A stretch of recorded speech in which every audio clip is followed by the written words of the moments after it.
بسم اللہ الرحمن الرحیم۔ السلام علیکم۔ قربانی دین اسلام کی اہم ترین عبادت ہے۔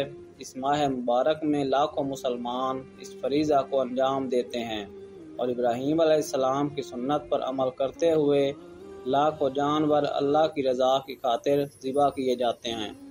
قربانی کی عبادت بندے کی اللہ تبارک و تعالیٰ کے ساتھ عشق و محبت کا مظہر ہے۔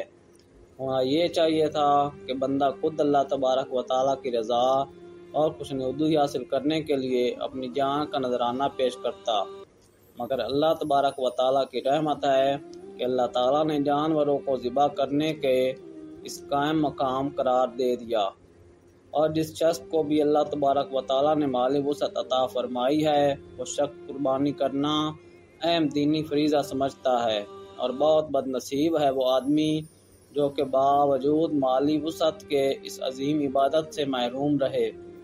بارگاہ الہی میں قربانی پیش کرنے کا سلسلہ سیدنا آدم علیہ السلام سے ہی چلا آ رہا ہے۔ چنانچہ اللہ تعالیٰ نے سورہ المائدہ میں سیدنا آدم علیہ السلام کے بیٹوں حابیل و قابیل کا قصہ ذکر فرمایا کہ دونوں نے اللہ تعالیٰ کے حضور قربانی پیش کی۔ حابیل نے عمدہ دمبا قربان کیا اور قابیل نے کچھ زرعی پیداوار یعنی گلا پیش کیا۔ اس وقت قربانی قبول ہونے کی علامت یہ تھی کہ آسمان سے آگ آ کر قربانی کو کھا لیتی۔ چنانچہ حابیل کی قربانی کو آگ نے کھا لیا اور قابیل کی وہیں پڑی رہ گئی۔ قربانی کا عمل ہر امت میں مقرر کیا گیا، البتہ اس کے طریقے اور صورت میں کچھ فرق ضرور رہا۔ انہی میں سے قربانی کی ایک عظیم الشان صورت وہ ہے جو اللہ تعالیٰ نے امت محمدیہ کو عید الاضحیٰ کی قربانی کی صورت میں عطا فرمائی ہے، جو کہ حضرت سیدنا ابراہیم علیہ السلام کی قربانی کی یادگار ہے۔ احادیث مبارکہ میں نبی کرم صلی اللہ علیہ وآلہ وسلم نے قربانی کی بہت زیادہ اہمیت اور فضیلت بیان فرمائی ہے۔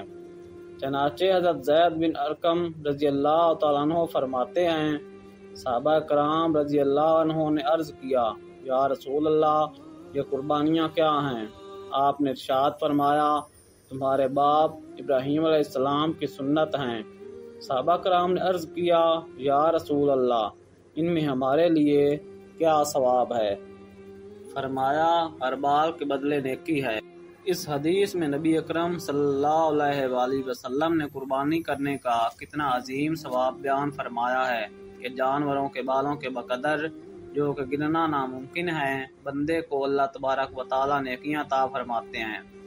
دوسری حدیث میں نبی کریم صلی اللہ علیہ وآلہ وسلم نے ارشاد فرمایا، انسان کا کوئی بھی عمل اللہ تعالیٰ کی بارگاہ میں قربانی کے جانور کا خون بہانے سے زیادہ محبوب نہیں، اور قیامت کے روز قربانی کا یہ جانور اللہ تعالیٰ کی بارگاہ میں اپنے سینگوں، بالوں اور کھروں سمیت حاضر ہوگا، اور بلا شبہ قربانی کے جانور کا خون زمین پر گرنے سے پہلے اللہ تعالیٰ کی بارگاہ میں قبولیت کا درجہ پا لیتا ہے۔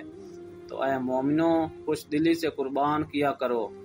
ایک اور روایت میں نبی کریم صلی اللہ علیہ وآلہ وسلم نے اپنی پیاری بیٹی حضرت بی بی فاطمہ رضی اللہ عنہ سے ارشاد فرمایا، اے فاطمہ، اٹھو، اپنی قربانی کے جانور کے پاس جاؤ اور اسے لے کر آؤ، کیونکہ اس کے خون کا پہلا قطرہ گرنے پر تمہارے پچھلے گناہ بخش دیے جائیں گے۔ انہوں نے عرض کیا، یا رسول اللہ، یہ انعام ہم اہل بیت کے ساتھ خاص ہے یا ہمارے اور تمام مسلمانوں کے لیے عام ہے؟ تو آپ نے ارشاد فرمایا، بلکہ ہمارے اور تمام مسلمانوں کے لیے عام ہے۔ ایک اور روایت میں نبی اکرم صلی اللہ علیہ وآلہ وسلم نے ارشاد فرمایا، جس میں وسعت ہو اور قربانی نہ کرے وہ ہماری عیدگاہ کے قریب نہ آئے۔